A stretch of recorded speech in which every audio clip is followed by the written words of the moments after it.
नहीं, अभी कुछ नहीं कहना है। कहना क्या है कि इंडिया गठबंधन की सरकार बनने जा रही है। कितनी सीटें आएंगी, क्या लगता है अखिलेश? देखिए, जो आप लोग कर रहे हैं, देखिए सबसे बड़ी बात है कि जो आप लोग करेंगे वो नहीं होना है। होना तो वही है जो अभी है, लेकिन आप लोग अधिकारियों पे साइकोलॉजिकल दबाव बनाना चाहते हैं, तमाम लोग, जिसका दाना उसका गाना। और आप खुद सोचिए, वो जो समुद्र की तरफ चेहरा करके बैठे हैं, सच्चाई तो ये है कि उन्होंने पीठ कर ली है जनता की तरफ।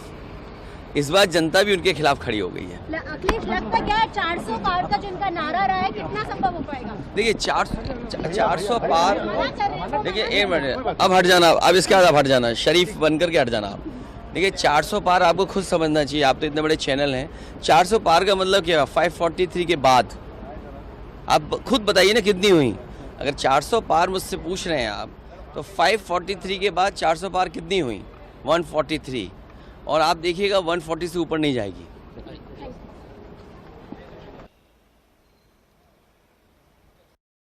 पोल के बारे में हम लोग पहले भी से भी कह रहे थे कि ये गवर्नमेंट का एग्जिट पोल है, ये मोदी का एग्जिट पोल है, ये प्रायोजित एग्जिट पोल है। और हमेशा आप देखिए एग्जिट पोल के नतीजे बीजेपी को जिताते हैं, महामानव के पक्ष में आते हैं।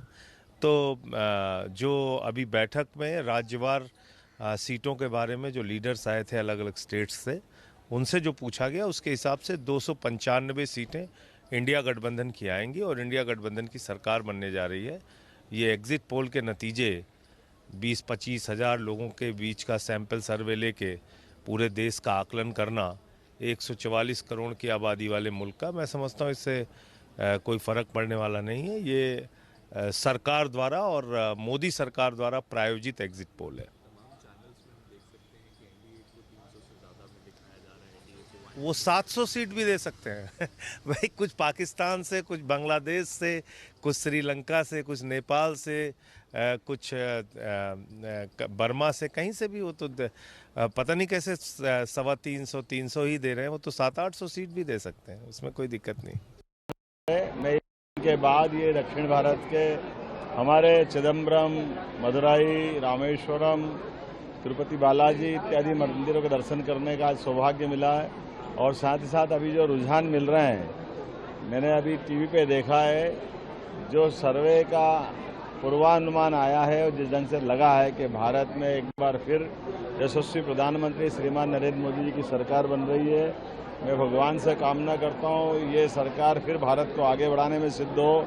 यशस्वी प्रधानमंत्री पूरे देश को न केवल दुनिया का नंबर 1 का देश बनाना चाहते, बल्कि लोकतंत्र के गौरवान्वित करने वाला अवसर भी है। मेरी अपनी ओर से मदुरई वासियों को, तमिलनाडु वासियों को, मध्य प्रदेश सरकार की ओर से भी बधाई, और ये प्रेम हमारा बना रहे। इंडिया गठबंधन को 295 प्लस सीट्स मिल रही हैं, बीजेपी को 220 के करीब सीट्स मिल रही हैं, और एनडीए जो बीजेपी का गठबंधन है उन्हें 235 के करीब सीट्स मिल रही हैं। तो इंडिया गठबंधन अपने दम पे स्थिर और मजबूत सरकार बनाने की दिशा में बढ़ रहा है। यानी प्रधानमंत्री का चेहरा 4 तारीख को डिसाइड होगा। 4 तारीख को जयराम रमेश ने कहा है कि इसके लिए पूरी जिंदगी भी जेल में रहना पड़े मंजूर है, चिंता मत कि इंडिया गठबंधन को 295 प्लस सीट्स मिल रही हैं, बीजेपी को 220 के करीब सीट्स मिल रही हैं, और एनडीए जो बीजेपी का गठबंधन है उन्हें 235 के करीब सीट्स मिल रही हैं।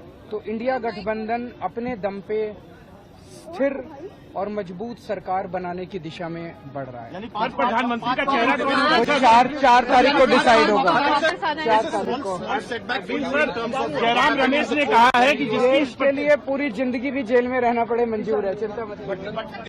ये सरकारी एग्जिट पोल है, ये नरेंद्र मोदी के एग्जिट पोल है। जनता ने भी एक एग्जिट पोल किया और उसका आंकड़ा 295 इंडिया के फेवर में आ रहा है। ये साइंटिफिक तरीके से जो हमारी मीटिंग यहाँ पर चली, हमारा हर एलआई वहां पे प्रेजेंट था, उन्होंने आंकड़े लिखकर कौन कौन सी सीट है, कितनी मार्जिन से भी जीत सकते हैं, इस पर भी चर्चा हुई। तो मेरा अपना मानना है कि सब घटक दलों के नेता यहाँ पर थे, शीर्ष नेतृत्व के लोग थे, उन लोगों ने उस पर चर्चा करी बड़ा साइंटिफिक तरीके से। हम लोगों को अंदाजा है कि हम कितनी सीटें जीत रहे हैं। 295 से एक सीट कम नहीं होगी, ये वृहद परिवार अभी बढ़ेगा ही। और तो मुझे लगता है जनता के एग्जिट पोल में और सरकारी एग्जिट पोल जो टीवी पर दिखाकर झुंझुना चलाया जा रहा है उसमें बहुत अंतर है।